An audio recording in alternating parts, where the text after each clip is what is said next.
Shalom, salam sejahtera, sahabat jalan yang lurus. Selamat berjumpa kembali di channel ini.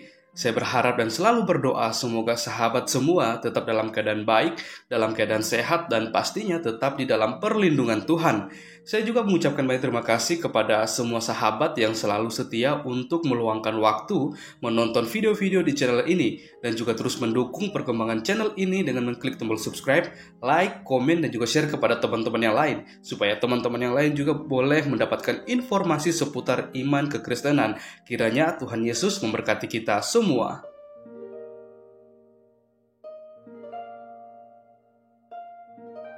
Puji nama Tuhan, sahabat yang diberkati dan dikasihi oleh Tuhan kita Yesus Kristus. Di kesempatan kali ini kita akan kembali lagi melihat serta menyimak suatu debat atau diskusi yang sangat menarik antara para apologet Kristen dan juga bersama dengan Ustadz Zuma dan kawan-kawannya. Kita akan melihat bagaimana apologet Kristen akan melontarkan beberapa pertanyaan kepada Ustadz Zuma dan kawan-kawannya mengenai iman kekristenan. Mengapa mengenai iman kekristenan? Karena Ustadz Zuma bersama kawan-kawannya kerap kali selalu membahas tentang iman kekristenan.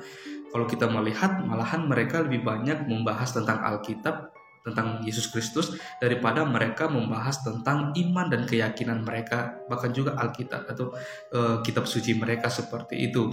Maka dari itu kita akan melihat bagaimana keberlangsungan diskusi atau debat tersebut.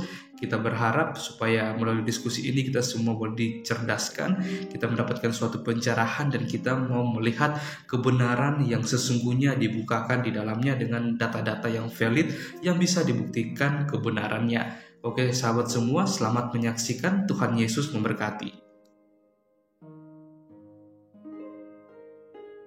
Halo Bang Juma, selamat sore. Selamat sore. Ya, selamat sore. Mas Elia, gimana kabar? Sehat? Puji Tuhan, baik-baik. Ya. Syukur alhamdulillah. Ya. Kita tadi malam kan saya sudah chat adminnya Bang Juma kan sudah sudah dikasih tahu ya prosedurnya bagaimana, tentu ya. Yang kita itu 5 putaran, 5 atau 6 biar karena sekali putaran itu kan 5 menit. Jadi biar 1 jam itu, jadi masing-masing argumentasi itu dari Bang Juma sama saya itu 10 menit gitu. Oh, gitu. Oke, ya. Jadi nanti tema yang kita sepakati kemarin, sebentar ya saya lihat dulu. Tema yang kita sepakati kemarin itu adalah monoteisme Abraham. Nanti Bang Zuma membuka dengan premis dari Bang Zuma tentang apa yang mau disampaikan. Boleh di awal itu Bang Zuma boleh sampaikan bagaimana perspektif dari iman Bang Zuma mengenai monoteisme Abrahamik. Dan nanti kemudian Bang Zuma boleh pertanyakan kepada kita, kepada saya sebagai orang Kristen, apa saja yang mau Bang Zuma pertanyakan dan diskusikan. Nanti saya akan jawab dan juga akan pertanyakan kembali. Ya, pokoknya poinnya itu adalah fokus kita itu bermuara pada monoteisme Abrahamik, ya, karena kita sama-sama mengakui bahwa kita itu percaya kepada satu Allah yang esa saja. Nah, nanti di part terakhir di putaran ke-6 bagian terakhir kita akan mengadakan yang disebut dengan penutupan, ya. Penutupan itu rekonstruksi. Jadi nanti Bang Zuma itu akan kasih kesimpulan dari apa yang kita peroleh pada sore hari ini. Kemudian juga nanti saya akan melakukan hal demikian. Begitu menutup, ya. Setelah ditutup nanti kita selesai. Gitu. Ada kira-kira yang mau ditambah dari Bang Zuma mengenai rule-nya atau apa gitu? Saya rasa cukup. Saya rasa cukup deh. Kalau itu sih ya, sederhana artinya 5 sesi. Nanti sesi terakhir itu closing ya, masing-masing 5 menit berarti ya. Betul. Jadi nanti Bang Zuma buka, nanti saya, baru Bang Zuma lagi. Itu sampai 5 kali, baru nanti terakhir closing, ya. Baik. Dan closing. Dan sesuai aturan di diskusi itu, kalau closing itu tidak boleh menambah argumen lagi yang membuat orang bertanya, gitu loh. Jadi lebih kepada kesimpulan aja, itu bagaimana nanti, oke? Baik. Oke, baik sebentar ya. Saya ready. If you good to be dulu.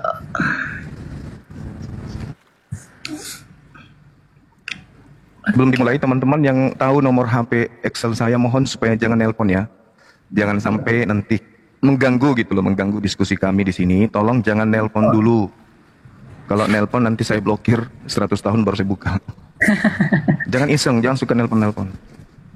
Oke, sebentar ya. Oke. Baik, kita mungkin boleh mulai. Bang Zuma boleh buka dengan peraturan yang kita sampaikan tadi dan premis yang mau disampaikan serta bagaimana sudut pandang teman-teman muslim tentang monoteisme Abraham.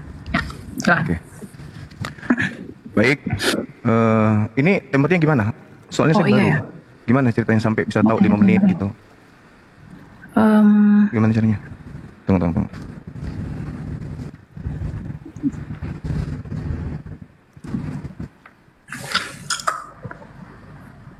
Oh iya ya, bentar.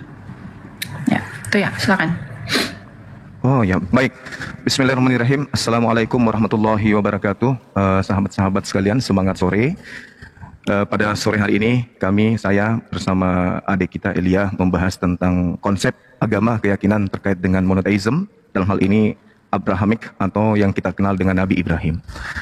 Jadi, saya mengawalinya dengan sebuah ayat dalam Al-Quranul Karim dalam surah An-Nahl ayat 123. Allah Subhanahu wa taala menjelaskan, Bismillahirrahmanirrahim, "Tsumma auhayna ilaika an tattabi'a millata Ibrahim hanifa wa ma kana minal musyrikin." Jadi Islam datang kemudian dengan titah dari langit mengajarkan sebuah konsep di mana Allah Subhanahu wa taala menitipkan sebuah akidah kepada baginda Rasulullah Muhammad sallallahu alaihi wasallam, di mana akidah yang tertanam di sana adalah mengikuti millah atau ajaran yang kemudian menjadi hukum akidah kepada Nabi Ibrahim alaihissalam. Ada 3 item yang kemudian yang ditanamkan oleh Nabi Muhammad SAW kepada umatnya sebagai pengikut Nabi Ibrahim alaihissalam. Yang pertama terkait dengan tauhid. Nabi Ibrahim adalah sosok manusia pilihan yang setelah kemudian terjadinya bahtera, dia adalah orang yang pertama diperkenalkan sebagai sosok yang mengajarkan satu Tuhan. Satu Tuhan, satu hakikat Tuhan, satu pribadi Tuhan. Tidak lebih daripada itu. Oleh karena itulah kemudian pokok akidah ini yang menjadi sandaran kemudian umat Islam. Begitu Rasulullah Muhammad SAW menanamkan sebuah akidah yang begitu hebat sampai hari ini. Innani anallah la ilaha illa ana. Jadi aku ini adalah Allah, tidak ada Tuhan selain aku. Dan itu diperkenalkan kemudian oleh Nabi Muhammad SAW sebagai keturunan daripada Nabi Ibrahim alaihissalam. Yang kedua terkait dengan prosesi ibadah. Prosesi ibadah yang terkait dengan persembahan melibatkan oknum lain, yaitu kurban. Jadi Nabi Ibrahim alaihissalam dalam Al-Quran surah As-Saffat itu jelas sekali diperintah oleh Allah kemudian untuk mempersembahkan anaknya. Lalu kemudian Nabi Ibrahim menerima ujian itu. Nabi Ibrahim kemudian menyatakan dengan keikhlasan sepenuh hati untuk mengorbankan anak sematawayang, anak tunggal yang dia punya. Belum ada yang lain, baru satu. Maka nama anak tersebut adalah Ismail. Tuhan mendengarkan doanya agar beliau diberi anak. Alhamdulillah beliau diberi anak. Kemudian yang ketiga adalah terkait dengan diri sendiri, yaitu sunnat. Jadi ada 3 komponen yang diajarkan oleh Nabi Ibrahim sebagai ajaran yang diwariskan kepada keturunan. Yang pertama akidah, satu Tuhan. Kemudian yang kedua adalah kurban hewan. Dan yang ketiga adalah sunat. Ini 3 pondasi yang kemudian diajarkan oleh Nabi Ibrahim sebagai agama monotheism yang menjadi leluhur yang diajarkan kepada keturunannya secara turun-temurun sampai hari ini. Mungkin waktu saya habis ya? Ya. Sudah, terima kasih. Waktunya habis ya? Oke. Kok nggak muncul timernya? Itu masih ada 13 detik ya. Oh, masih ada 1 menit. Kok hilang? Tempat saya kok nggak ada ya? Ada itu 88. Jadi kesimpulan saya itu begitu. Kesimpulan kami, apa yang diajarkan oleh Allah melalui Nabi Muhammad SAW, "Tsumma auhayna ilaika an tattabi'a millata Ibrahim." 3 pondasi akidah ini kemudian yang menjadi acuan kami di dalam berislam. Bahwa Nabi Ibrahim sebagai agama monotheism mengajarkan terkait dengan akidah tauhid. Kemudian yang kedua adalah kurban hewan. Dan yang ketiga adalah bersunat. Ini ciri dari agama Abrahamic atau agama yang diajarkan oleh Allah melalui Abraham dan kepada keturunannya secara turun-temurun. Sekira begitu untuk sementara. Waktunya habis ya? Masih ada? Ya, diselesain aja itu 40 detik lagi ada. Oke. Jadi kesimpulan saya bahwa Nabi Ishak mengajarkan hal ini kepada keturunannya dari Nabi Ibrahim sampai kepada yang kita tahu hari ini mereka masih melakoni. Begitu juga Nabi Ismail alaihissalam masih menjalankan 3 poin ini kepada keturunannya. Jadi Islam berasal dari Nabi Ismail, kemudian Yahudi dalam hal ini Nasrani juga berasal daripada Nabi Ishak. Sehingga 2 agama atau 3 agama ini kemudian mengajarkan untuk menyembah satu Tuhan, melakukan pengorbanan dengan korban hewan, lalu kemudian melakukan prosesi sunat, yaitu sunat qulub yang menjadi tradisi bangsa Arab dan bangsa Yahudi sampai hari ini. Demikian untuk sementara. Oke, ya. Boleh diselesain teman-teman? Oke, sudah ya. Karena kalau kepanjangan nanti tambah-tambah aja waktunya mulut ya. Oke, mulai. Sip. Oke, jadi teman-teman kita tadi sudah dengerin ya bagaimana perspektif teman-teman Muslim mengenai monoteisme Abrahamik. Tapi yang perlu saya garis bawahi adalah kekristenan itu juga merupakan iman yang berasaskan dan berdiri atas nama monoteisme. Ya, coba kita lihat bagaimana pendapat dari Agustinus Martir, Agustinus dari Hippo mengenai Allah kekristenan yang satu. Ya, coba kita lihat ya. Saya coba buka. Oke. Saya buka aja pandangan monoteisme Abrahamik dari keyahudian itu sendiri. Ya. Nah, jadi kalau kita bisa mengerti di sini, kita bisa lihat data ini, specific person the Trinity can be distinguished easily in some verses of Genesis. Kalau kita melihat bahwa bahkan di dalam kitab Kejadian pun, iman Abraham itu memang mengacu kepada Allah yang esa atau Allah yang satu. Kekristenan dengan jelas dan gamblang kita mengakui iman yang satu. Tapi kesatuan Allah itu yang bagaimana? Nah, tadi kalau Bang Zuma mengatakan monoteisme yang mereka yakini itu adalah satu pribadi Tuhan, tetapi nampaknya iman Yahudi dan kekristenan itu mulai punya perspektif yang berbeda. Ya, coba kita lihat bagaimana pandangan Yahudi sendiri mengenai kata Ha Elohim di sini. Ini buku dari Jewish Trinity dari Yoel Nathan ya, seorang Yahudi. Nah, Ha Elohim is a Hebrew from meaning all the gods. When referring to Yahweh, Ha Elohim denotes the person of the Trinity. Ya. Kemudian DOT mentions that these people saw or told to Ha Elohim the Trinity. Enoch dalam Genesis, bahkan Abraham pun begitu. Nah, kalau kita melihat Abraham, menyangkut argumentasi dari Bang Zuma tadi yang mengatakan bahwa Abraham itu mengajarkan satu pribadi Tuhan. Tetapi kalau kita melihat di sini di dalam kitab Kejadian ya, yang merupakan sumber utama yang mengungkap siapa itu Abraham dan tertua, di sini mengatakan Abraham said God's Elohim. They caused me to wonder, itu adalah bentuk plural from my father's house dalam Kejadian 20 ayat 13 ya. Jadi di dalam Kejadian itu sendiri memang Abraham itu mengaku Allah itu esa, tetapi keesaan Allah itu adalah sebuah misteri yang tidak dapat dijelaskan ya. Dan itu tentu saja berkaitan dengan misteri Allah di dalam kata-kata iman Ibrani itu sendiri, dan itu nanti akan kita lanjut ke Trinitas gitu ya. Nah, di dalam Trinitas kita bisa melihat bahwa Tuhan itu dalam pengakuan iman kekristenan kita selalu mengaku, misalnya dalam pengakuan iman Nisea, bahwa kita percaya Allah itu esa, tetapi keesaan Allah itu bisa dijelaskan yang dijembatani melalui pemahaman Trinitas. Jadi melalui Trinitas kita bisa mengetahui bagaimana dan seperti apa Allah kita yang satu itu. Itu tentu relevan dan lebih menjernihkan ide kemonoteismean Abraham di Perjanjian Lama. Karena tentu kita bisa melihat di sini bahwa Abraham itu tidak mengatakan God atau Eloah, tetapi dia mengatakan Elohim. Ya, di sini dikatakan a plausible interpretasi is that two persons of the Trinity appear consecutively to tell Abraham to leave Haran. Ya, jadi memang Abraham itu menyembah satu Tuhan, tapi satu Tuhan yang bagaimana? Nah, ternyata itu sudah dijawab di dalam kitab Kejadian, teman-teman. Yang mungkin nanti kita lihat ya, di sini dikatakan gini. Pada mulanya Allah menciptakan langit dan bumi. Ada Allah yang kemudian dalam iman Kristen disebut sebagai Sang Bapa.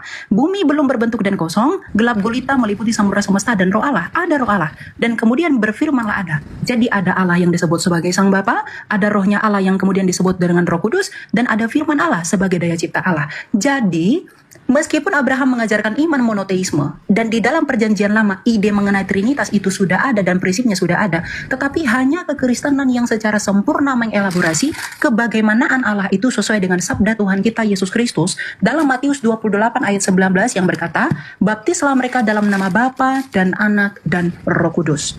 Ya, jadi monoteisme Abraham itu dilanjutkan oleh kekristenan tapi dengan konsep dan pemahaman yang lebih sempurna. Begitu. Ya. Silakan. Oke. Masih ada kayaknya opini ya? Enggak, sudah. Sudah habis. Ya, silakan. Oke, baik. Ya. Jadi kalau berbicara mengenai konsep ketuhanan, monoteism, itu tidak akan pernah kemudian berubah menjadi tiga atau berapapun. Yang namanya monoteism itu segala aspek yang ada pada dirinya itu harus merujuk kepada hakikat yang satu itu. Memang dikenal dalam tradisi Yahudi sama seperti di Islam. Beberapa kemudian kajian di Islam, misalnya dalam surat Taha, Allah menerangkan bagaimana dirinya, Allahu la ilaha illahu, lahu al-asma'ul husna dan seterusnya. Bagaimana kemudian Allah menyatakan diri, Tuhan yang satu ini menyatakan diri dengan berbagai macam-macam sifat yang ada pada dirinya. Dan kita kenal di dalam bahasa Ibrani juga ada Eloah, kemudian ada Elohim, ada Elohai, kemudian ada lagi yang disebut Shaddai, Sifat dan seterusnya. Bukan berarti nama-nama ini merujuk kepada berbagai pribadi. membagi diri, dan seterusnya. Karena pencipta langit dan bumi namanya monoteisme, berarti dia menganut ajaran satu tauhid. Seperti misalnya ketika kita berbicara mengenai Yod-Heh-Vav-Heh, seperti di dalam kitabnya saudara-saudara kita Yahudi, bagaimana mereka memperkenalkan Ehye atau Yod-Heh-Vav-Heh atau Hasem yang mereka kenal kemudian. Itu tidak merujuk kepada hakikat yang 2 atau 3, tapi merujuk pada satu hakikat saja. Ini yang perlu dipahami. Sehingga ketika kita berbicara mengenai ajaran Abraham, Abraham memperkenalkan Tuhan. Hanya satu Tuhan, hanya satu pribadi, satu hakikat. Bukan menjadi berbagi-bagi nantinya. Dan itu dianut sampai hari ini oleh orang-orang Yahudi. Ketika mereka mengatakan Vayomer Elohim El Moseh, Ehye, itu tidak merujuk kepada nanti berbagi-bagi pribadi. Ada yang seperti menjadi anak, ada yang menjadi Roh Kudus. Itu tak ada di dalam ajaran monoteisme. Itu ajaran yang muncul belakangan. Kenapa demikian? Karena di dalam kitabnya orang Yahudi itu yang menjadi tonggak akidah mereka utamanya di dalam 2 Samuel 7:22 misalnya. Tuhan itu maha tinggi, sehingga dia tidak rendah. Karena kapan dia turun rendah, maka dia akan serupa dengan makhluk. Dia akan serupa dengan makhluk. Karena dia serupa dengan makhluk, maka dia akan dipersamakan dengan makhluk. Dengan demikian maka tauhid itu gugur, satu Tuhan itu gugur, karena dia serupa kemudian dengan makhluknya. Apabila Tuhan itu sudah serupa dengan makhluk, maka dia tidak layak disebut Tuhan. Dia layaknya disebut dewa-dewa gitu. Nah makanya saya mengatakan, ketika berbicara mengenai Tuhan, Tuhannya Abraham, Abraham memperkenalkan kemudian pencipta langit dan bumi, itu cuma satu.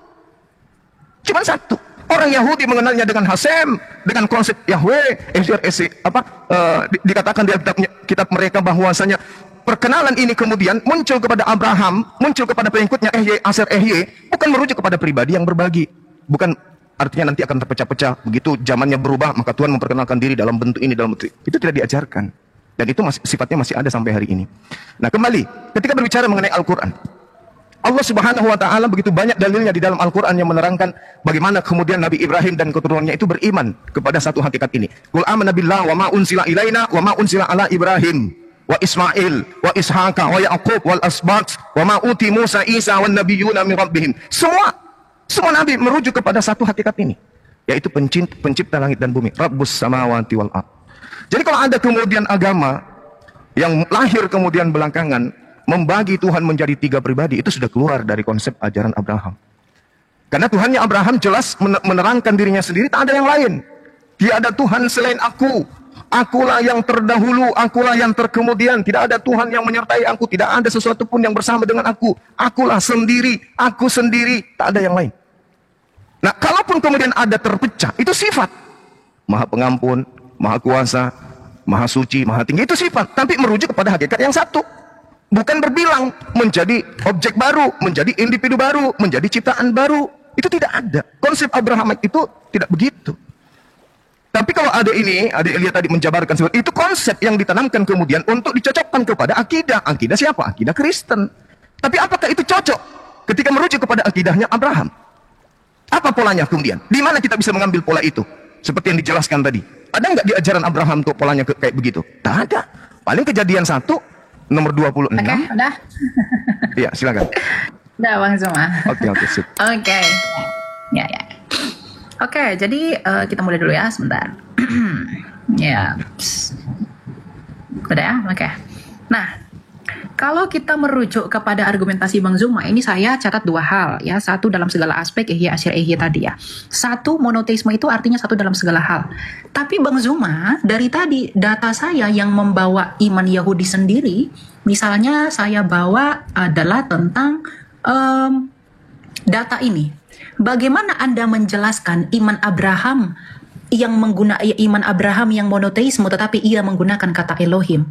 Dan yang kedua, bagaimana Anda menyelaraskan satu dalam segala aspek di dalam kealahan yang esa kalau Musa sendiri nge-recounted how all the gods ha Elohim?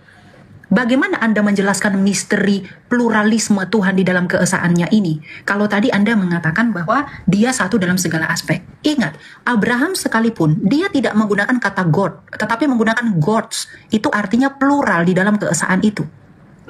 Plural verb. Dan kemudian yang kedua, saya mau Anda coba bantah ini. Bagaimana Anda menjawab memra di dalam Targum? Ini Targum orang Yahudi, ya. Targum orang Yahudi ini mengatakan begini, ya. Memra selalu diidentikan dengan Allah, juga dibedakan dengan Allah. Karena disebut memra yang bersama-sama dengan Allah, memra min kedem Allah. Karena itu pandangan para teolog abad lalu mencari asal-usul ideologis dalam Yohanes. Nah, bagaimana Anda menjawab kesetaraan memra dengan Elohim itu sendiri yang diungkapkan oleh Targum Neofiti dan Targum Onkelos. Ini punya Yahudi, bukan punya Kristen. Sebelum perjanjian lama ada, sebelum ide Trinitas lebih jelas ada di dalam perjanjian baru, iman Yahudi sudah secara misteri mengungkapkan kebagaimanan Allah yang satu. Makanya tidak menggunakan kata Yahid, melainkan kata Ehad. Nah, bagaimana Bang Zuma dengan argumentasi satu dalam segala aspek itu mampu mempertanggungjawabkan klaim ini terhadap iman Yahudi sendiri, bahwa itu juga di dalam Targum. Kemudian yang kedua, bagaimana juga Anda mempertanggungjawabkan dengan klaim yang tadi? Misalnya, Abraham itu tidak menggunakan kata God, yang artinya satu tunggal secara mutlak, tetapi Gods atau Elohim, yang penuh misteri di dalamnya. Nah, ini yang harus Bang Zuma jawab. Berikan saya literasi untuk menjelaskan ini, bahwa kata Gods di sini, itu melingkupi kepada satu pribadi, dan satu kemutlakannya, tanpa penjabaran. Nah, kemudian yang kedua, itu mengenai Ehyeh. Nah, di sini Bang Zuma salah mengertikan Ehyeh Asir Ehyeh. Ehyeh Asir Ehyeh ini itu adalah nama atau covenant name, nama perjanjian dari Tuhan, bukan proper name dari Tuhan. Nah, sekarang saya mau tanya ke Bang Zuma, kalau memang Tuhan di perjanjian lama ini menggunakan namanya sebagai Ehyeh Asir Ehyeh, dalam Septuaginta ini disebut dengan Ego Eimi. Nah, kenapa Tuhan Yesus menyebut dirinya Ego Eimi? Bukankah kalau Yesus itu dengan Bapa itu tidak satu hakikat, mungkinkah Yesus itu berkata bahwa dia adalah Ego Eimi? Lagi pula, yang paling jelas, ketika Tuhan Yesus mengatakan Ego Eimi, orang Yahudi ingin menyalibkan Yesus dan ingin membunuh Yesus karena dengan berkata Ego Eimi, Yesus menyetarakan diri dengan Allah. Nah, jadi bagaimana Bang Zuma itu bisa menjawab dan membantah argumentasi iman Yahudi itu sendiri dengan klaim tadi satu dalam segala aspek? Kalau Bang Zuma katakan itu hanyalah konsep. Kalau tadi Bang Zuma katakan itu adalah konsep, tentu itu tidak konsep. Kenapa? Karena sebelum Tertullianus memperkenalkan Trinitas, tadi saya sudah tunjukkan bahwa Trinitas di dalam kitab Kejadian ini sudah dijelaskan dengan gamblang. Nah, jadi saya mau bagaimana Bang Zuma mempertanggungjawabkan monoteisme Abrahamik itu dimutlakkan satu dalam segala aspek, berkaitan dengan klaim Abraham itu tidak menggunakan God, tetapi Gods dan Elohim. Dan yang kedua, bagaimana Anda menjawab bahwa Ehyeh Asir Ehyeh juga ternyata digunakan oleh Tuhan Yesus. Yesus juga menggunakan ungkapan keilahian. Kalau dia tidak sehakikat dengan Bapa, mungkinkah Yesus menggunakan Ehyeh Asir Ehyeh yang dalam bahasa Yunani disebut Ego Eimi yang juga dipakai Tuhan? Dan buktinya juga orang Yahudi ingin menyalibkan Yesus dengan menyebutkan Ego Eimi. Begitu. Coba bagaimana penjabarannya? Silakan. Gitu ya. Sudah selesai. Silakan Bang Zuma. Oke.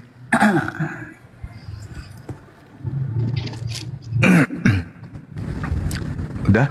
Udah, silakan. Kok belum ada ya? Tunggu. Aduh. Ya, silakan. Jadi kalau hanya berdasarkan ego eimi, Paulus pun mengatakan kata ego eimi. Tergantung konteks. Yesus mengatakan ego eimi bukan berarti dialah Tuhan itu. Dia ditanya tentang siapa yang menyembuhkan, siapa anak tukang kayu, siapa Mesias itu. Ego eimi, akulah dia. Bukan berarti siapa pencipta langit dan bumi itu adalah aku. Tidak. Contoh misalnya, pembulatannya ada dalam 1 Korintus 15:28.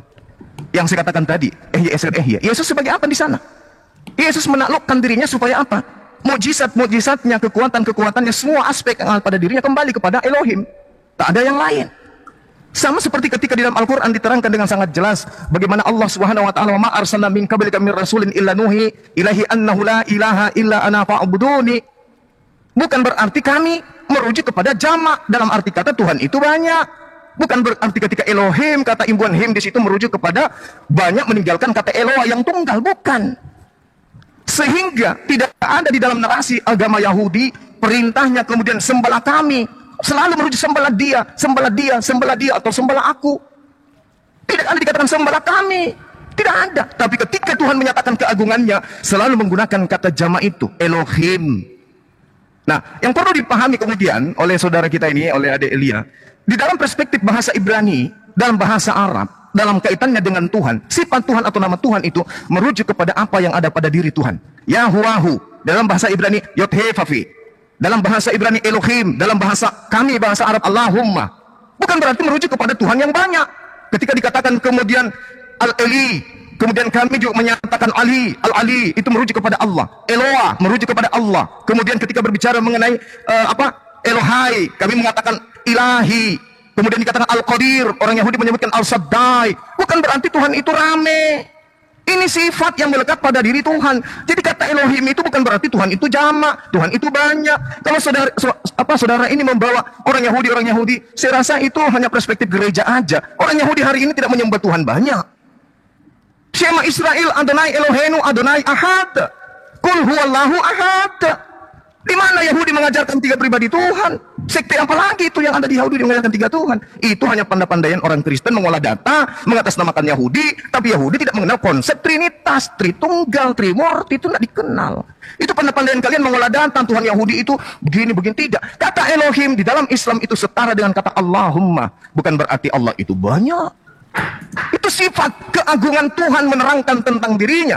Abraham tidak dibingungkan dengan konsep Tuhan. Satu di antara semua yang ada itu hanya dia, yaitu hakikat ahad. Wallahu ahad. Dialah Tuhan. Semuanya merujuk kepada hakikat yang satu itu. Tidak bisa lebih. Sementara dalam konsep agama Kristen muncul belakangan niru-niru agama Roma, agama Yunani, agama Hindu, 3. Itu yang perlu dipahami dengan baik. Jadi perspektif apapun yang kemudian dibangun untuk mengatakan ego emi, menyatakan Yesus adalah sehakikat, tidak bisa. Yesus itu makhluk. Yesus mau dikenal makhluk oleh orang-orang yang ada sekitarnya. Dia hanya ingin dikenal sebagai manusia. Ketika di dalam Kisah Para Rasul 22 nomor 8, siapakah engkau? Apakah engkau Tuhan? Yesus menjawab apa? Aku Yesus manusia dari kota Nazaret. Kenapa dia nggak jawab aku Elohim? Karena dia sudah di alam roh, dia sudah di langit, katanya sudah di surga. Harusnya dia menjawab aku adalah Elohim. Tapi apa? Aku manusia. Apa itu gugur ego ini? Itu artinya aku manusia, anak Maria, tukang kayu, anak si tukang kayu, seorang Mesias yang diurapi, yang diutus sebagai rasul. Bukan berarti ego ini itu merujuk kepada Tuhan itu sendiri. Aniho, tidak.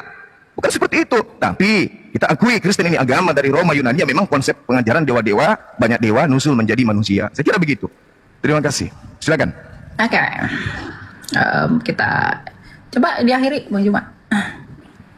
Sudah? Diakhiri ya? Tunggu. Bukan ya. Okay. Sorry, saya baru PK juga ini soalnya. Siap. 2 putaran tadi ya. Ini kedua ya, berarti ya. Kita sisa 3 lagi nanti penutup sekali. Oke, kita mulai. Oke, ya. Yang pertama tentang ego emi, bahwa Rasul Paulus juga menggunakan ego emi. Yang kedua Elohim Tuhan banyak. Yang ketiga Tuhan Yesus adalah makhluk ya.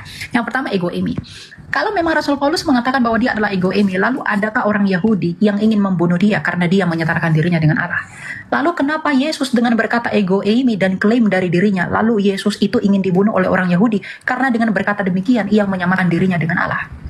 Itu yang pertama. Kemudian yang kedua, mengenai Elohim itu adalah Tuhan yang banyak. Nah, saya tidak menyatakan bahwa Elohim itu merujuk kepada Tuhan yang banyak, tetapi Elohim itu merujuk kepada uncompounded singleness dari keesaan Allah itu. Bagaimana penjabaran Allah yang esa itu dijelaskan oleh kata Elohim itu tadi. Dan ternyata ya iman Yahudi pun mengakui itu. Nih, sebentar saya tunjukkan ya.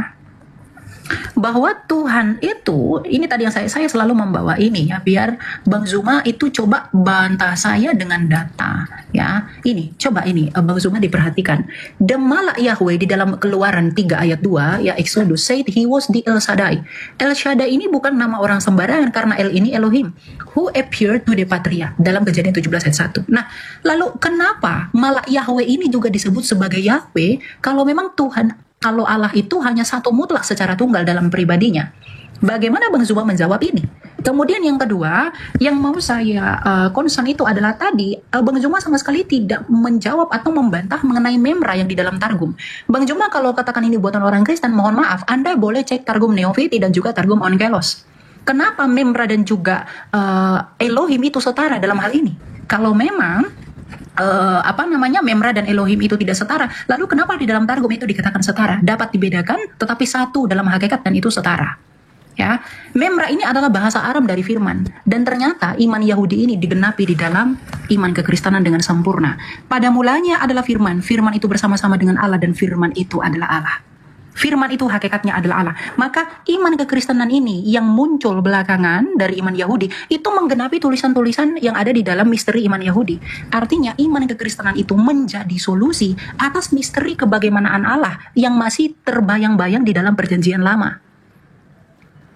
Nah, makanya kalau tadi Bang Juma katakan Yesus itu adalah makhluk, Yesus itu adalah firman Allah yang menjadi manusia, Yohanes 1 ayat 14. Nah, kalau firman itu adalah Allah, dan kalau firman itu bersama-sama dengan Allah, dan firman itu adalah Allah, artinya kami itu memonoteisme Allah. Coba kalau Bang Juma saya tanyakan, kalau misalnya firman Allah itu bukan Allah, apakah firman Allah itu kekal?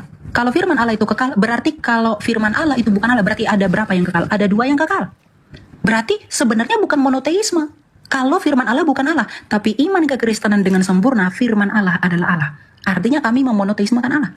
Kalau di dalam iman Bang Zuma, firman Allah bukanlah Allah, dan firman Allah itu kekal, dan Allah itu kekal, ada berapa Allah? Berarti ada lebih dari 1 Allah.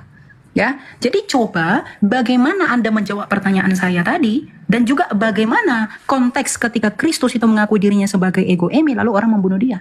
Rasul Paulus bukan orang yang mau dibunuh. Rasul Paulus dulunya adalah pembunuh.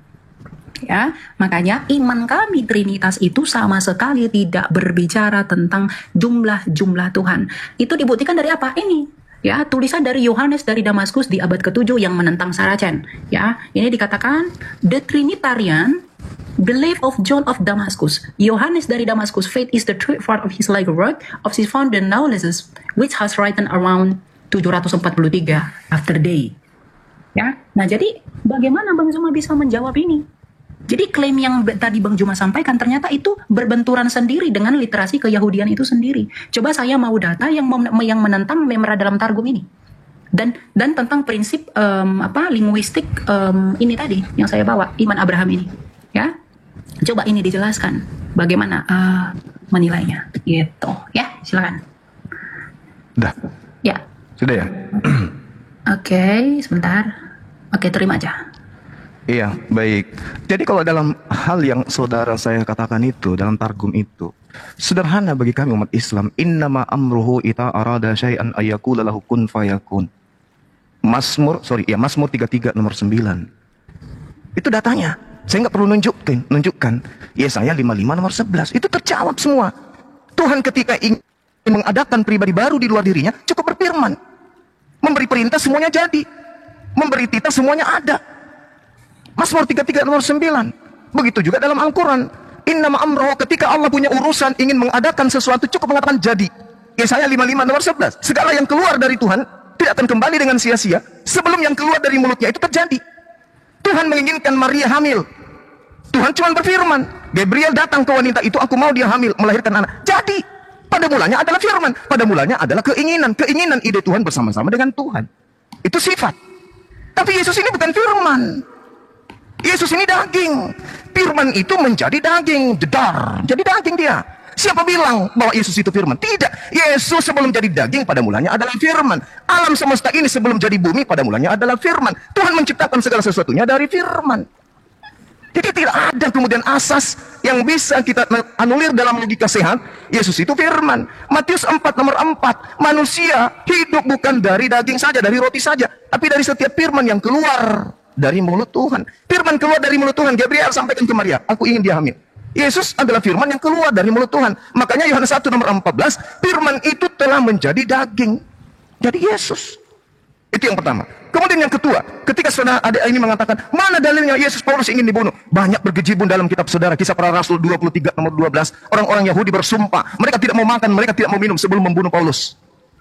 Karena Paulus mengajarkan sesuatu yang bertentangan dengan akidah mereka. Mereka bertentangan. Kisah Para Rasul 21. Paulus kemudian bertobat dari mengajarkan akidah Kristen, akidah Trinitas. Itu ada dalilnya, lengkap dalam kitab saudara sendiri. Kemudian menurut catatan saya, Yohanes 1 nomor 1 yang tadi, udah selesai. Kemudian, ketika berbicara mengenai Yesus, kenapa dia ingin dibunuh? Yesus klarifikasi seketika itu juga. Apa kata Yesus? Stop. Yohanes 10. Bukankah di dalam kitab Taurat mau dikatakan siapapun yang diserahi tugas untuk menyampaikan firman, maka dia adalah Allah. Yesus mengaku Allah karena dia penyampai firman. Bukan berarti Yesus itu adalah Allah itu sendiri. Sehingga ajaran tauhid yang diajarkan oleh Abraham tidak bisa diganggu oleh Kristen. Kristen memiliki pola sendiri. Sekuat apapun Kristen mengais kata Elohim, kata Eloah dan seterusnya, tidak akan pernah bisa selesai. Nanti habis sesi ini saya akan bahas tentang Sadai, nama Tuhan itu yang kaitannya dengan Elohim. Tapi yang pasti, saudara saya, sekuat apapun kalian, sudah 2000 tahun, kalian tidak pernah kemudian satu tempat ibadah untuk menyembah kepada hakikat yang sama. Karena kenapa? Sembahan Kristen berbeda, sembahan Yahudi berbeda, sembahan yang diajarkan oleh Nabi Abraham, Ishak dan Ismail itu berbeda dengan sembahannya orang Kristen. Mau tidak mau, suka ataupun tidak, itulah kenyataannya. Nah, kemudian apa bukti pembedanya? Ya tadi itu. Yesaya 10 nomor 6, pencipta langit dan bumi yang mereka sebut dengan Hasem, yang kami sebut dengan Khalik, itu tidak serupa dengan makhluk. Sembahan kalian serupa dengan makhluk. Pertama roh, sang bapak roh, itu makhluk. Yang kedua anak. Siapa anak ini? Yesus, makhluk. Siapa lagi? Burung merpati, makhluk. Sembahan kalian makhluk, sembahan kami bukan makhluk. Laisa kami selih syai'. Yeremia 10 nomor 6 tidak serupa dengan makhluk. Tuhan Anda makhluk, jadi beda. Sekuat apapun saudara saya ini sekolah sampai di angkasa pun tidak akan pernah bisa sampai pada level penyembahan ajaran Tuhannya Abraham. Karena Tuhan yang Abraham sembah itu berbeda dengan Tuhan yang disembah oleh orang-orang Kristen. Itu harus dipahami. Tuhan kalian adalah roh, sementara Tuhannya Abraham bukan roh. Sekira begitu ya, Ade Elia. Oke, ya. Coba kita apa ya? Coba diselesain sudah ya, Bang Juma diselesain dari situ coba. Oh, udah selesai ya? Ya, diselesain dari situ. Oke, saya mau. Sorry. Ini diterima ya. Oke, sip. Oke, ya. Jadi saya mencatat beberapa poin ya. Tuhan itu cukup berfirman untuk menjadikan segala sesuatu, betul Bang Zuma. Ya, firman itu adalah yang menginisiasi di dalam diri Allah. Bang Zuma harus belajar, berfirmanlah Allah. Berfirman itu kata kerja. Kata bedanya adalah firman. Ketika bersepeda, berarti kita bersepeda menggunakan sepeda. Dan ketika berfirmanlah Allah, berarti Allah menggunakan firman-Nya.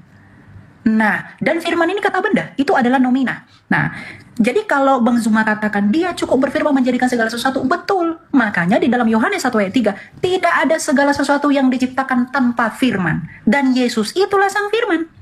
Nah, yang kedua, kalau Bang Zuma katakan tadi firman itu keinginan, Bang Zuma perlu belajar kaidah bahasa Yunani. Ya, saya pengen tahu, itu dapat literasi dari mana? Nih, kata logos, kita studi kata. Pada mulanya adalah firman, firman itu bersama-sama dengan Allah, dan firman itu adalah Allah. In the beginning was the word, and the word was God, and the word was God. Coba lihat di sini menggunakan kata logos. Studi lebih lanjut tentang kata logos. Logos itu nomina, Bang Zuma.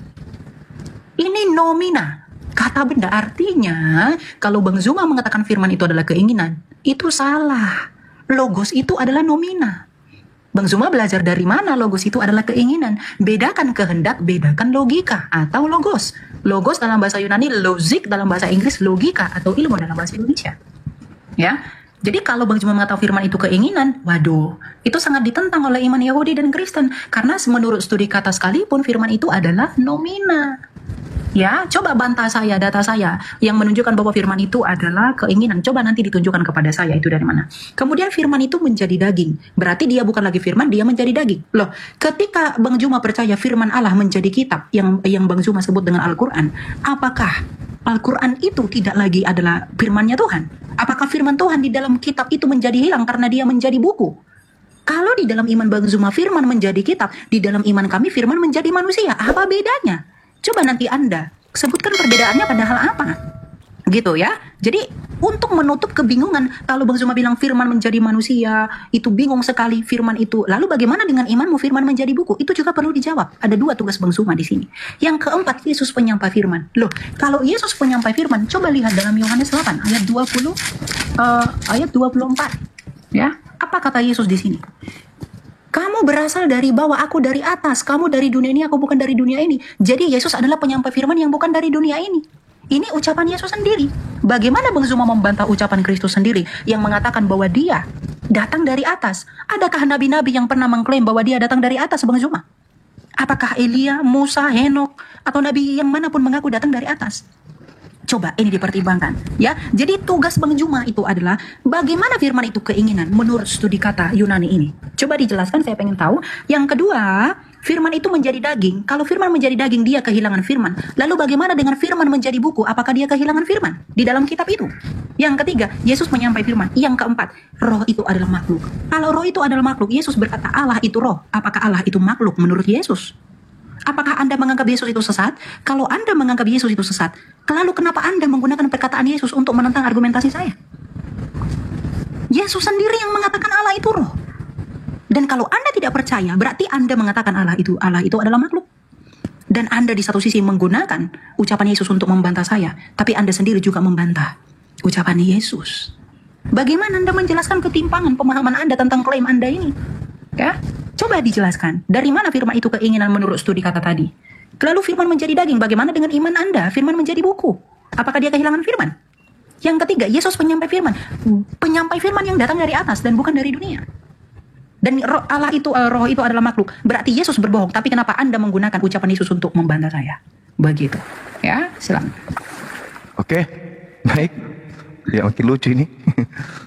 Ya, sesi saya boleh deh di-declare atau gimana? Oh ya, oke, bentar. Saya terima di sini. Ya.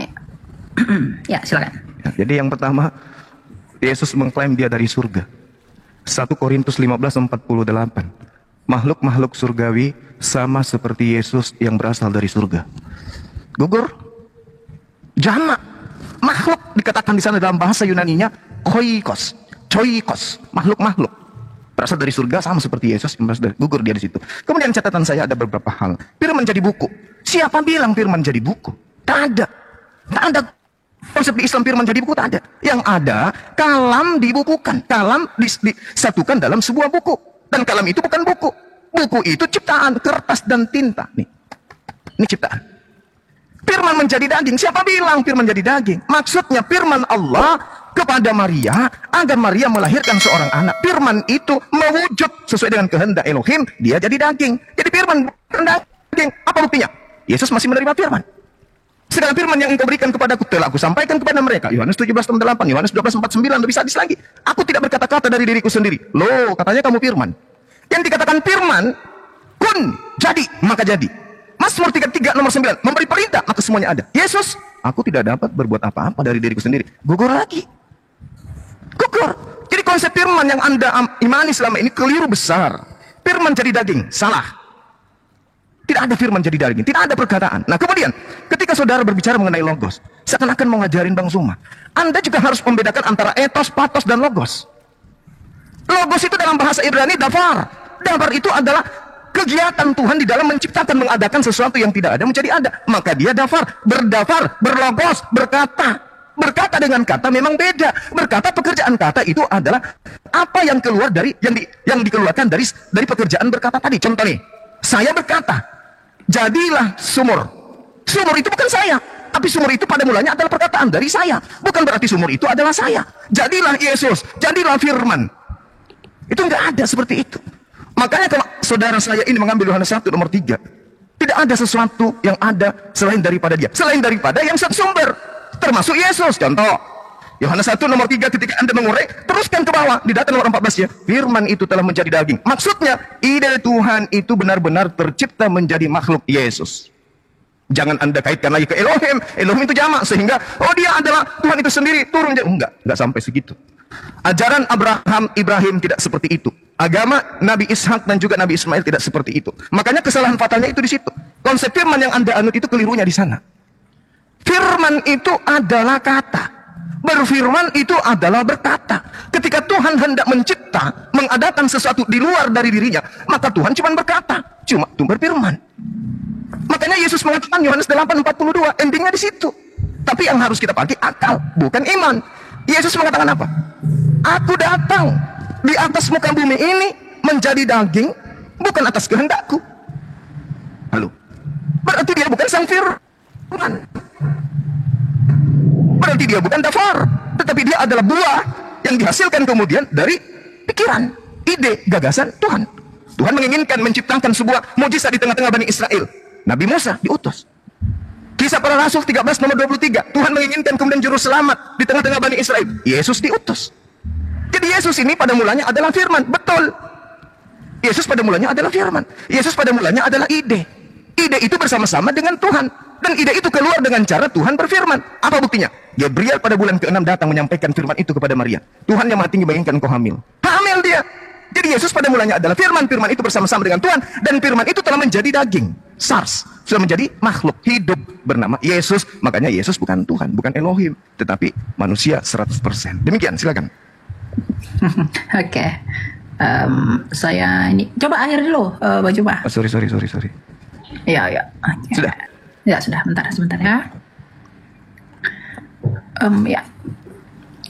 Oke, yang pertama Yesus menyampaikan firman. Tadi Bang Zuma katakan, inilah makanya perlunya Bang Zuma dengan kerendahan hati saya mengajak Anda untuk belajar lebih dalam lagi ya.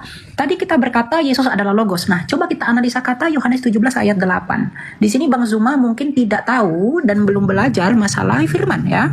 Di sini coba kita lihat. Sebab segala firman yang kau sampaikan kepadaku. Nah, firman di sini, firman yang didapat Yesus dari Bapa itu bahasa Yunaninya apa? Firman di sini remata, rema, bukan logos. Jadi bedakan ya Bang Zuma ya antara rema dan logos. Dan Yesus itu adalah, nih kita lihat di dalam ini tadi di dalam ini pada mulanya adalah firman. Firman itu bersama-sama dengan Allah. Coba lihat dalam Yunaninya, dalam naskah Textus Receptus, logos. Jadi Bang Zuma pun lagi dan lagi masih gagal. Yesus menyampaikan firman, yang disampaikan itu bukan logos, tapi yang disampaikan itu adalah rema. Nah, yang kedua, perkataan saya itu bukan saya. Tadi Bang Zuma mengatakan begitu menyangkut Yesus sebagai ide ilahi. Nah, lalu yang menjadi pertanyaan saya, bukankah idenya Bang Zuma itu lahir dari Bang Zuma? Katakanlah saya tidak melihat wajah Bang Zuma, dan saya mendengar firmannya Bang Zuma yang menjadi suara. Artinya saya bisa mengenal Bang Zuma melalui firmannya Bang Zuma yang menjadi suara. Nah, kita pun bisa mengenal Allah yang tidak kelihatan melalui firman-Nya yang menjadi manusia. Dia tidak kelihatan, maka dia memperkenalkan dirinya dengan imanen atau kelihatan ke dunia. Sebab Yesus adalah gambaran Allah yang tidak kelihatan. Kolose 1 ayat 15. Nah, masalah Yohanes 1 ayat 3, dia itu ciptaan. Mohon maaf, coba kita lihat dalam Yohanes 1 ayat 3. Kita baca dengan teliti. Pada mulanya sudah ada firman. Firman itu bersama-sama dengan Allah dan firman itu adalah Allah. Ia pada mulanya bersama-sama dengan Allah. Segala sesuatu dijadikan melalui firman, dan tanpa firman tidak ada suatu pun yang telah jadi dari segala yang telah dijadikan. Kalau firman itu ciptaan Bang Zuma, kalau firman itu adalah diciptakan, bagaimana mungkin Allah menciptakan ciptaan melalui ciptaannya? Kalau firman itu tidak di dalam diri Allah, Sang Bapa yang Esa itu, bagaimana mungkin hal itu bisa terjadi? Artinya argumentasi Bang Zuma pun saling kontradiksi. Di satu sisi Bang Zuma mengakui firman itu di dalam Allah, di satu sisi Bang Zuma mengatakan firman itu ciptaan. Berarti di dalam diri Allah yang bukan ciptaan ada yang ciptaan. Itu juga masih salah. Itu logika falasi. Bagaimana Bang Zuma menjelaskan kesalahan itu? Ya, jadi kalau firman itu Bang Zuma katakan adalah ciptaan, berarti di dalam diri Allah. Tadi Bang Zuma mengakui ya bahwa ide itu keluar dari Bapa, ide itu keluar dari Allah. Berarti Anda mengakui bahwa di dalam diri Allah ada ciptaan. Masa ciptaan ada di dalam diri Allah yang kekal? Dan ketika firman itu menjadi manusia, Bang Zuma perlu tahu dia tidak bertransubstansiasi. Yang tadinya Allah berubah menjadi manusia. Seperti nasi menjadi bubur. Ada bubur, nasinya tidak ada. Bukan begitu. Tapi dia dalam hakikat keilahiannya, dia menambahkan kodrat manusia. Sama seperti Bang Zuma tadi, kalam yang dibukukan. Oke, kami pun bisa mengatakan kalam yang dimanusiakan. Tidak ada yang salah. Karena dia menjadi, itu bukan berubah substansi Bang Zuma. Tetapi dia itu menjadi menambahkan kodrat. Jadi kalau Bang Zuma mengatakan kami tidak mengimani itu, kalam itu menjadi, kalam itu dibukukan. Kami pun berkata kalam itu dimanusiakan. Ya, jadi dari tadi argumentasi saya yang bertabrakan, argumentasi Bang Zuma yang bertabrakan tetap dibantah dengan argumentasi juga yang belum jelas. Coba tadi dari studi kata logos di sini, ya, di atas ini kata logos nomina. Bagaimana mungkin Anda mengatakan ini keinginan? Mohon maaf, Bang Zuma belajar bahasa Yunani dari mana? Di sumber literasi Yunani mana logos itu adalah keinginan? Kalau itu keinginan Bang Zuma, berarti itu akan bertabrakan dengan itu sebagai ide ilahi yang di dalam. Ya. Jadi Yesus itu adalah firman Allah dan dia kekal di dalam diri Allah, maka itu adalah Allah. Itulah monoteisme yang sejati yang menjelaskan kebagaimanaan Allah yang esa itu. Ya, itu coba dibantah dengan data ya. Ya, silakan Bang Zuma. Mohon siapa tidak nelpon dulu teman-teman. Oke. Ya. Ini gimana deh? Saya masuk ke sesi berapa ini? Kenapa ya ini saya tunggu sebentar. Ada masalah di apa? Saya tidak bisa tekan layar ini. Kenapa ya? Sebentar ya. Ada masalah. Sebentar ya. Oh gitu. Jadi sesi keberapa ini? Ini mau penutup kayaknya. Bentar. Kenapa ya layar saya? Bentar ya. Jadi ini kalau saya keluar itu bakal end nggak dianya? Nggak ya? Coba bicara dulu sama admin saya.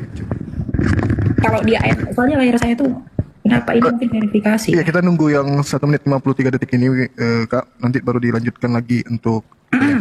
Enggak, maksud saya itu adalah layarnya saya ini tidak bisa ditekan. Saya juga, jadi kita tunggu selesai ini yang putaran kemenangan. Layarnya Bang Zuma juga nggak bisa ditekan ya? Iya benar, kita Ya selesaikan sudah, aja di ya 1 udah menit. ditunggu aja kalau gitu. Baik. Ya oke, ya udah, kita tunggu aja ya. Ini apa nanti bisa? Oke. Gitu ya. Jadi itu poin-poin yang saya mau highlight dari poinnya Bang Zuma tadi. Ya, biar jangan blunder. Oke. Ya, saya sebenarnya penasaran ya bagaimana Bang Zuma itu mengatakan itu keinginan dari studi kata Yunani. Coba nanti saya pengen tahu ya. Itu bagaimana? Iya, jadi kalau berbicara mengenai logos, rema, logos itu merujuk pada sifat yang melekat, kemampuan daya cipta yang Ini ada pada diri. nomina Bang. Dia bukan akusatif atau datif atau genitif. Terus kalau rema? Kalau rema itu juga coba kita lihat ya. Saya buka di sini ya. Itu dia. Jadi pembedaannya itu cuma di situ antara rema, logos itu di situ. Coba lihat Bang. Di sini rema itu juga nomina, tapi dia Nah, itu dia dalam makanya. pengertian perkataan. Perkataan, ucapan, Ya. lisan. Nah kalau logos, Ya, betul. Kalau logos itu yang mendasari perkataan itu, yang menyebabkan perkataan. itulah itu yang ada. saya katakan sifat tadi. Itulah Yang logos. saya katakan sifat. Jadi ibaratkan mulut, itulah mulut. Sementara rema itulah yang keluar dari mulut. Itu maksud saya. Antara logos dan rema. Ini kok nggak bisa seperti tetap itu. ya? Ayo kita mulai lagi. Masih nggak bisa nggak sih? Udah bisa ya? Jadi Masih gimana? belum. Oh. Layarnya juga ketutupan. Sebentar. Kalau saya turun dulu gimana ya? Tinggal diterima dek. Udah kayaknya Iya, dikirim. ini Gimana ya? Ini sesi terakhir kan? Atau closingnya? Belum ya? oke. Sebentar Bang. Ada apa ini masalah itu tadi? Oke. Ajalah. Mulai. Oke. Ya. Ya. Jadi ada hal yang menarik dari ungkapan terakhir tadi dari Delia yang mengatakan bahwa Tuhan menambahkan. Nah di sini sebenarnya inilah kehadiran Kristen itu di situ. Jadi ajaran Abrahamic ini, ajaran tauhid ini, itu kemudian ditambahkan dengan konsep Tuhan menambahkan kodrat manusia. Nah, pada saat Tuhan menambahkan kodrat manusia inilah jatuhnya kepada ciptaan. Kemanusiaan ini ciptaan.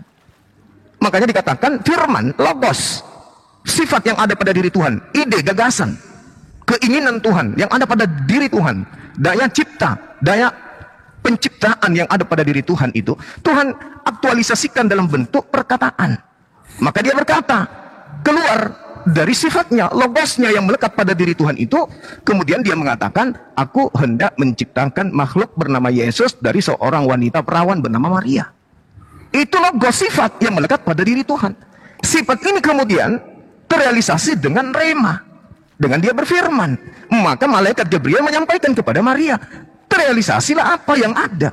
Begitu daging ini jadi manusia karena dia dikasih roh, kemudian dia menerima rema, dia menerima kehendak firman Tuhan. Makanya ketika Yohanes 17:8 saudara tunjukkan kata itu memang betul. Yesus menerima rema. Oke. Yesus menerima perkataan. Yes. Jadi sang logos menitipkan kemudian rema, ucapan kepada sang perantara, yaitu Yesus yang adalah makhluk. Itu tidak salah di sana. Itu tidak keliru. Yang jadi permasalahan kemudian adalah ketika Yesus ini yang adalah makhluk, yang berasal dari sifat Allah yang adalah logos yang melekat pada diri Allah, kemudian menerima rema, dianggap sebagai Tuhan itu sendiri. Sehingga ada konsep menambahkan kodrat daging. Daging ini ciptaan. Apa mungkin Tuhan menambahkan ciptaan pada dirinya dan ciptaan itu kemudian menjadi Tuhan juga? Ya tidak mungkin lah. Itu konsep para dewa. Kalau dewa-dewa Roma Yunani, iya. Makanya muncul kata Theos. Theos itu dewa. Dewa nuzul menjadi manusia, mengambil daging menjadi setengah dewa, setengah manusia. Itu betul. Tapi kalau dikatakan kemudian pencipta langit dan bumi, yang dikenal dengan sebutan Hasem, menambahkan pribadi baru dalam bentuk daging, oh itu nggak ada. Di ajaran Nabi Ibrahim, Abrahamic itu nggak ada yang kayak gitu. Itu murni dari ajaran Kristen aja yang bikin. Makanya konsep logos ini dalam hal ini adalah pada mulanya adalah firman-firman ini menjadi daging, itu hanya ada di Kristen. Yohanes 1 ini nggak diimani oleh orang-orang Yahudi. Karena itu sangat mengganggu ajaran tauhid mereka. Mengganggu ajaran yang diajarkan oleh Nabi Abraham atau kakek mereka. Ini yang perlu dipahami. Sehingga ketika kita gulirkan permasalahan, kodrat yang ditambahkan pada diri Tuhan ini apakah ciptaan atau pencipta? Nah, itu masalah di situ. Ketika saudara mengatakan menambahkan kodrat manusia, pertanyaannya, jasadnya, dagingnya, berupa kaki, tangan, semua yang ada pada diri, ini ciptaan atau pencipta? Siapa yang kemudian mengadakan sesuatu yang tidak ada menjadi ada? Maria tadinya tidak punya anak. Tiba-tiba muncul bayi. Siapa yang menciptakan bayi imut ini? Karena ini adalah hal yang ditambah-tambahkan kemudian. Sehingga Yesus mendapatkan posisi dari Trinitas ini. Yesus jadi bagian, dagingnya jadi bagian, jadi Tuhan. Sehingga kata Elohim dimaknai jamak. Tuhan itu banyak. Nah, sekarang permasalahannya muncul ketika Tuhan menambahkan kodrat manusia, daging, darah, kulit, tulang, rambut, kuku. Ini apa? Ciptaan atau bukan? Karena dia adalah hal baru. Anak Maria ini adalah hal baru. Maria tadi yang tidak memiliki anak, tiba-tiba menjadi anak. Nah, inilah kemudian yang perlu dipahami oleh saudara-saudara Kristen, bahwa batilnya konsep Trinitas itu nyata terlihat dengan adanya penambahan pribadi Tuhan yang merupakan manusia. Gambarannya Kolose 2:9, Filipi 2 nomor 6 sampai nomor 8. Tuhannya Bani Israel mengambil daging manusia. Apakah daging ini ciptaan? Nah, itu masalah besar. Demikian. Oke, berarti nanti ini saya dulu, baru nanti setelah saya, Bang Juma tutup, saya juga tutup ya. Udah 5 soalnya. Oke. Betul ya? Oke, ya. Oke, saya harap teman-teman dapat manfaat ya dari apa yang kita sampaikan. Jadi teman-teman, kesimpulan itu tetap ada di dalam penonton ya. Kita itu diskusi saja by data, dan ada yang menimbang sendiri saja gitu. Oke, kita lihat. Oh, sebentar. Dikirim deh kayak tadi. Oke, ya. Oke. Sudah? Yes. Oke, ya, puji Tuhan ya. Nah, yang pertama saya mau bantah yang pertama ya. Bang Juma mengatakan itu adalah buatan Kristen. Ya, Bang Juma mungkin akan mengatakan itu buatan Kristen karena dari tadi Bang Juma belum mampu membantah ini. Memra dalam Targum. Bang Zuma, kalau memang firman itu menjadi manusia itu ide Kristen, di dalam iman Yahudi memra itu menjadi malah Yahweh di dalam data ini. Nih, Bang Zuma. Malah Yahweh dalam Exodus, dia menjadi teofani. Memra itu menjadi teofani. Dan memra itu juga disembah. Artinya ide firman Allah menjadi manusia itu bukan punya Kristen doang. Tapi Yahudi juga mengakui itu. Malah Yahweh. Memra dalam Targum tadi. Ya, saya tidak heran mungkin tadi Bang Zuma tidak mengatakan itu tidak ada karena belum menjawab ketimpangan dalam argumentasi ini. Ini belum dibantah sama sekali. Ini punya Yahudi, ya. Nah, kemudian yang kedua itu adalah logos itu sifat. Nah, kalau logos itu adalah sifat, saya ingin ajak Bang Zuma berbicara lebih jauh. Bagaimana mungkin sifat itu adalah nomina, Bang Zuma? Sifat itu adalah adjektiva, bukan nomina. Adjektif, cantik, manis, lucu, itu sifat. Itu adjektiva. Tapi logos ini nomina, nominatif. Apakah Bang Zuma itu mau mengubah yang nomina dalam iman, dalam pemahaman Yunani itu menjadi adjektiva? Makanya dari tadi saya pengen Bang Zuma itu sebenarnya tunjukin kepada saya di mana data yang menunjukkan logos itu adalah adjektiva. Saya pengen tahu. Saya sudah menunjukkan literasi saya, logos itu adalah nominatif. Bentuk genitifnya logo, bentuk akusatifnya logon, bentuk datifnya logo. Jamaknya pun, nominatifnya pun menyerap kata tunggalnya, logoi. Sama seperti theos menjadi theoi. Ya, theos itu nomina dan nominatif jamaknya adalah theoi.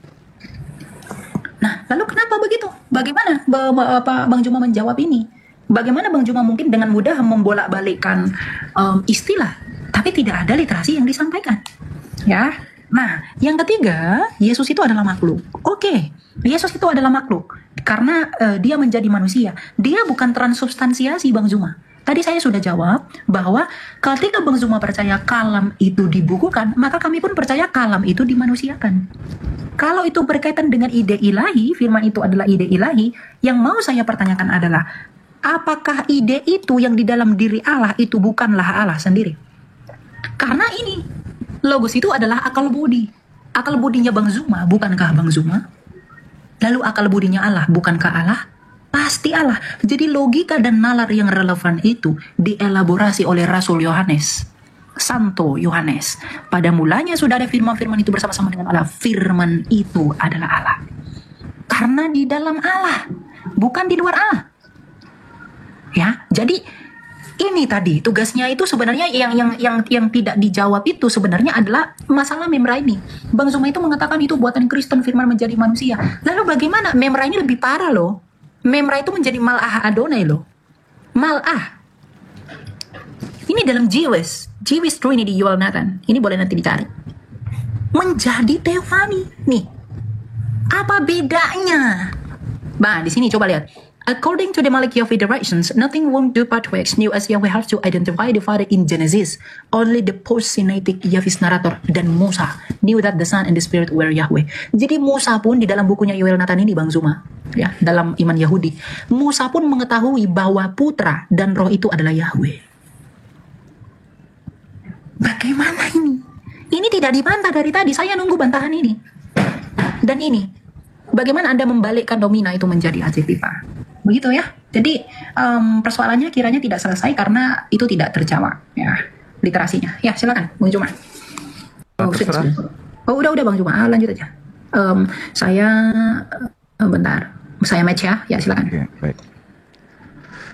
Ya, jadi sederhana sebenarnya. Itu masalah sepele tapi dibuat seperti sedramatis, ya sangat dramatis sehingga seakan-akan itu luar biasa. Sebenarnya kalau kita mau melihat bagaimana pendalaman materi tentang Malah Elohim, coba kita lihat dalam Kejadian 31 nomor 11. Memang yang datang ke sana itu malaikat dan diakui sebagai Elohim itu sendiri. Bahkan Yesus pun menganggap dirinya Eloah. Yohanes 10 nomor 34 kan dibantah, semua data-data Anda itu dibantah oleh Yesus. Anda Yesus hidup hari ini, Anda datang dengan membawa itu, Yesus bantah data itu. Yesusnya yang pasang badan. Yesus mengatakan apa? Bukankah di dalam kitab Tauratmu dikatakan siapapun yang diserahi tugas untuk menyampaikan firman, maka dia adalah Allah, maka dia adalah Elohim. Dan itu tidak bisa dibatalkan, kata Yesus. Nabi Musa juga mengaku Elohim. Innani anallah la ilaha illa ana. Apakah Nabi Musa itu adalah Allah? Bukan. Saya juga ketika di atas mimbar masjid, saya juga mengatakan innani anallah la ilaha illa ana. Apakah berarti saya adalah Allah? Ini adalah unsur yang harus dipahami, bahwa ketika Tuhan menyampaikan firman, maka para utusan menyampaikan firman itu tanpa menambah, tanpa mengurangi. Itu poinnya. Jadi kalau hanya berbicara Malah Elohim, apa hubungannya? Banyak data di dalam kitab saudara. Keluaran 33, Kejadian 22 nomor 11, kemudian Kisah nomor 7, nomor 35, 38, nomor 53. Lalu kemudian Kisah Para Rasul 10 nomor 4. Semua kemudian mengatakan Malah Elohim, mengaku sebagai Elohim. Nah, kemudian konsepnya yang datang pada Nabi Musa. Kita lihat di dalam misalnya Kisah Para Rasul 7. Untuk membantah iman orang Kristen bahwa Nabi Musa bertemu dengan Tuhan. Ternyata dikatakan di Kisah Para Rasul yang berfirman kepada Nabi Musa itu adalah malaikat. Musa ini yang telah mereka tolak dan mengatakan siapa yang mengangkat engkau menjadi pemimpin dan hakim. Musa ini telah diutus oleh Allah untuk berbicara kepada malaikat. Malaikat yang menyampaikan firman kepada dirinya, bukan kemudian Tuhan yang langsung. Di data nomor 38, Musa ini yang menjadi perantara di sidang jemaat yang ada di padang gurun di antara malaikat. Malaikat ketika datang kepada Nabi Musa, malaikat itu tidak mengatakan, hai Musa, aku malaikat. Tidak. Dia mengatakan, akulah Elohim. Bukan berarti malaikat itu Tuhan. Tidak. Inilah yang perlu pendalaman materinya agak-agak diangkat sedikit supaya jangan terus-terusan sama pengajaran-pengajaran paganisme Roma Yunani. Kemudian, Al-Quranul Karim menjelaskan di dalam surah Al-Ankabut ayat 44. Khalaqallahu as-samawati wal ardi bil haqq. Inna fi dzalika laayatin lil mu'minin. Allah menciptakan langit dan bumi dengan hak, dengan kebenaran. Lalu kemudian sungguh pada yang demikian itu pasti terdapat tanda-tanda kebesaran Allah bagi orang-orang yang beriman. Itu sama ketika Tuhan menyatakan dirinya sebagai As-Saddai kepada Bani Israel. Tidak ada bedanya kemudian. Kalau Anda melihat di dalam kitab Kejadian 35 nomor 11, itu sangat jelas itu dikatakan di sana. Wa yomet Elohim eni El Saddai dan seterusnya. Itu sama. Lagi firman Allah kepadanya, akulah Allah yang maha kuasa, akulah Tuhan pencipta langit dan bumi, beranak cuculah yang dan itu sama. Akulah yang menciptakan semuanya. Sama ketika Tuhan mengatakan Bereshit bara Elohim.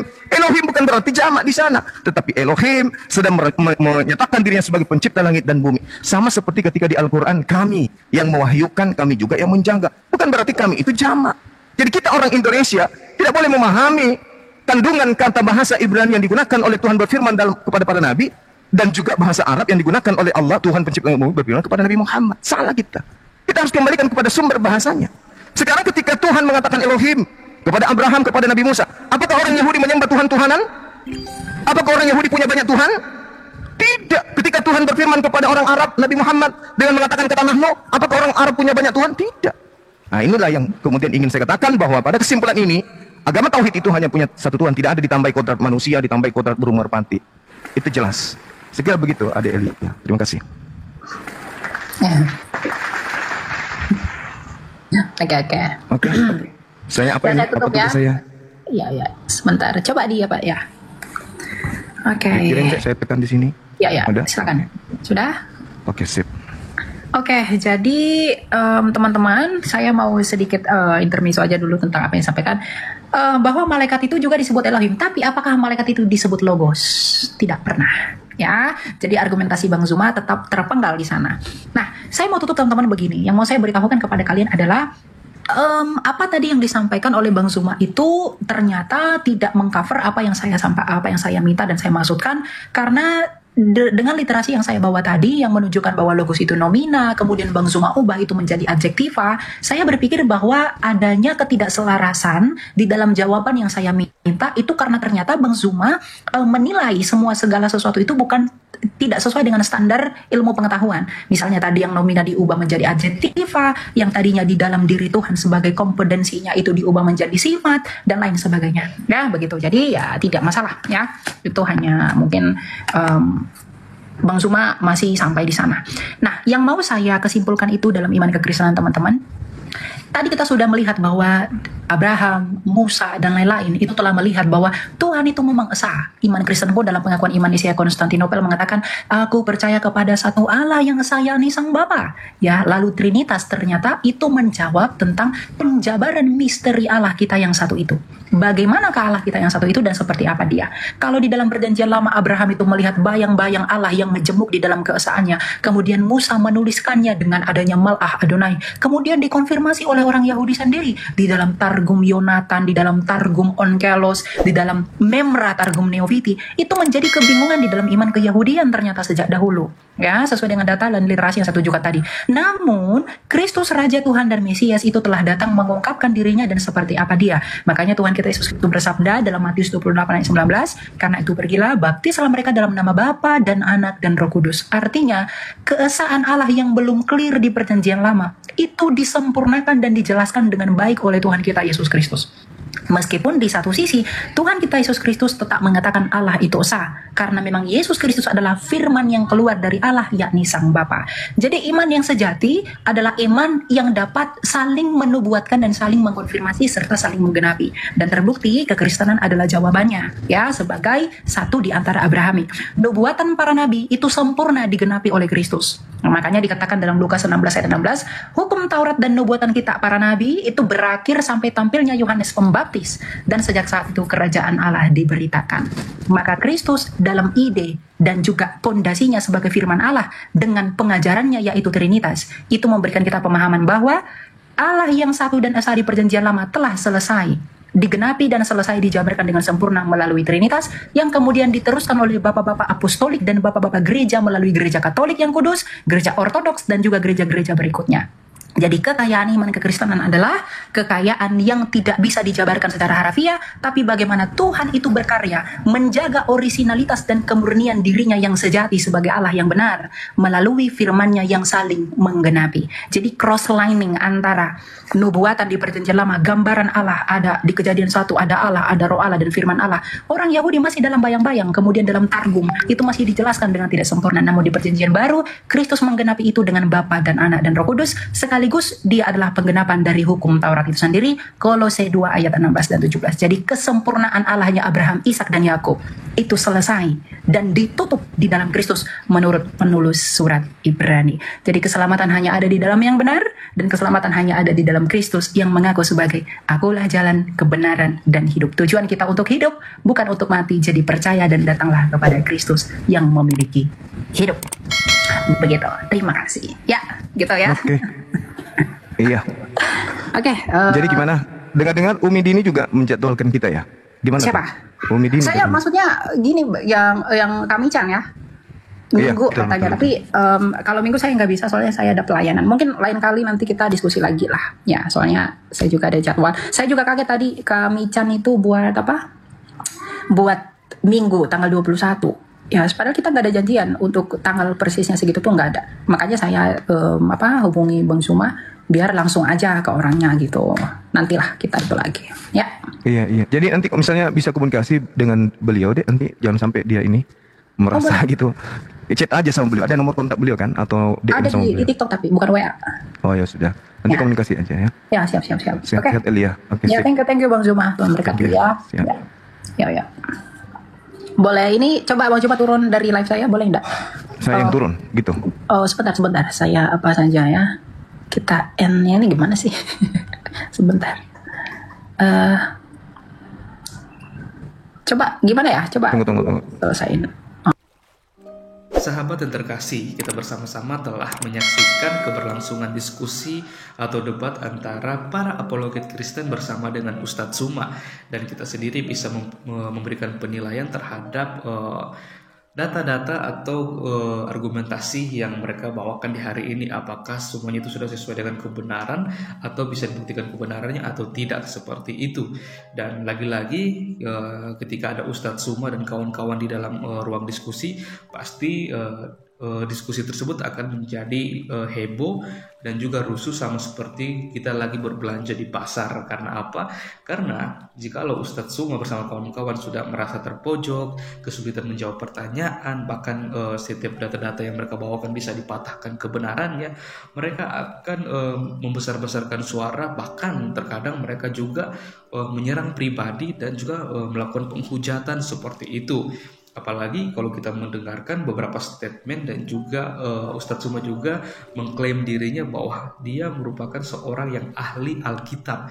Dalam artian dia mengerti keseluruhan Alkitab dari Kejadian hingga pada kitab Wahyu. Padahal kalau kita melihat ketika Ustadz Zuma membawakan satu ayat Alkitab dan dia paparkan, dia jadikan hal itu untuk menyerang iman kekristenan, bahwa apa yang dia bawakan itu semuanya itu tidak sesuai dengan fakta dan kebenaran yang tertulis di dalam ayat tersebut. Karena apa? Karena Ustadz Zuma menafsirkan ayat Alkitab itu dengan sesuka hatinya, menggunakan literatur yang tidak dipercaya oleh orang Kristen, atau biasanya dia mengambil di beberapa Injil di luar keempat Injil, yaitu Injil Matius, Markus, Lukas, dan Yohanes, seperti itu.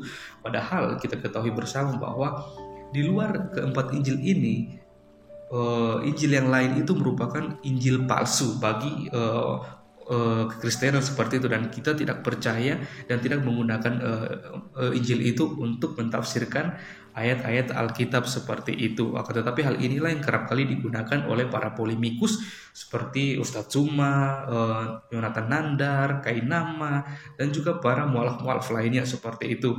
Padahal mereka terlalu memaksakan hal itu. Padahal mereka tahu itu tidak sesuai dengan apa yang diyakini dan diimani oleh orang Kristen. Akan tetapi mereka tetap memaksakan akan hal itu. Sebenarnya yang perlu dipahami oleh para polemikus atau Ustadz Zuma yang kerap kali membahas atau mengambil ayat-ayat di luar keempat Injil ini, seperti Injil Barnabas, Injil Filipus, dan Injil-Injil yang lain di luar Injil Matius, Markus, Lukas, dan Yohanes, mereka harus memahami ada beberapa pernyataan dari Paulus yang dia tuliskan di dalam Alkitab atau di dalam tulisannya, di mana dalam kitab Galatia Paulus sudah memperingatkan orang-orang yang baru bertobat yang sebenarnya bukan Injil. Hanya ada orang-orang yang mengacaukan kamu dan yang bermaksud untuk memutarbalikan Injil Kristus.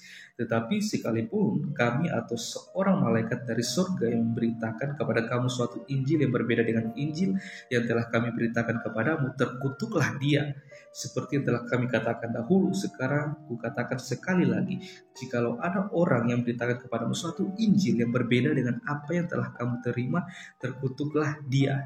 Kita bisa membukanya dalam Galatia 1 ayat 7 sampai ke 9. Mengapa demikian? Karena Injil yang dimaksudkan oleh Rasul Paulus ini yaitu berbicara tentang pribadi Yesus Kristus sendiri dan karya yang dilakukan oleh Yesus Kristus itu sendiri, dari kelahirannya, bagaimana pelayanannya, mujizat-mujizat yang dilakukan oleh Yesus Kristus, bagaimana ketika ia diserahkan, dia disiksa, disalibkan, mati, dan dibangkitkan pada hari ketiga, melayani bersama dengan para murid sampai dia naik ke surga, dan dia berjanji akan datang kembali untuk mengangkat semua kita yang hidupnya berkenan di hadapan dan yang percaya dan taat kepada Dia seperti itu.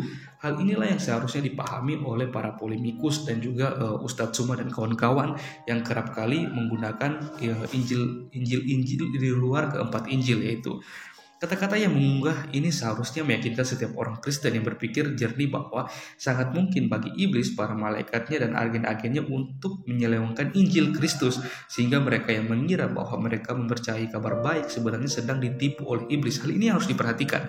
Yang mengerikan, hal ini benar-benar terjadi pada para petobat Paulus sendiri di Galatia, dan mereka berada dalam bahaya terkutuk.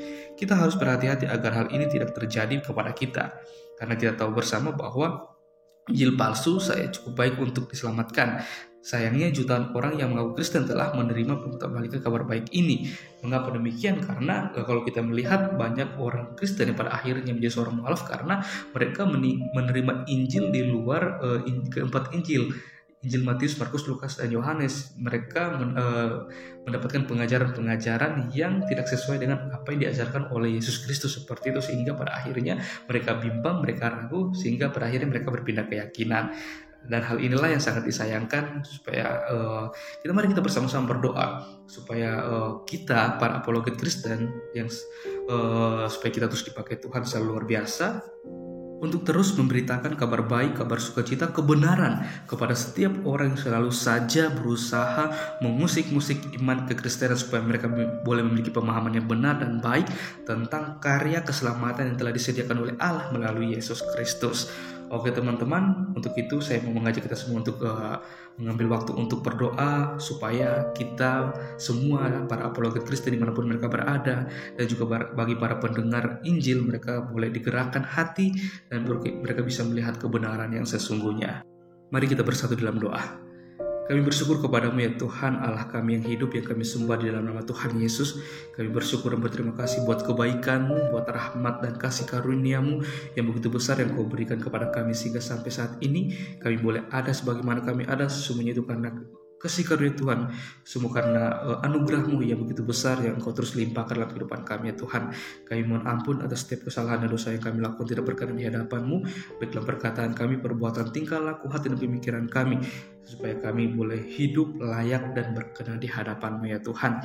Kami mau berdoa ya Tuhan untuk semua teman-teman para apologet Kristen dan juga hamba-hamba Tuhan, anak-anak Tuhan yang terus menggunakan media sosial untuk melayani, menjangkau banyak orang yang selama ini dibutahkan, bahkan tidak mengerti akan kebenaran, bahkan terus mengusik-musik iman kekristenan, supaya mereka terus dipakai Tuhan secara luar biasa dengan hikmat Tuhan, supaya mereka boleh memberitakan kabar baik, kabar sukacita, bukan setiap kebenaran yang selalu saja disalahgunakan, bahkan tidak dipahami oleh orang-orang di luar kekristenan ya Tuhan.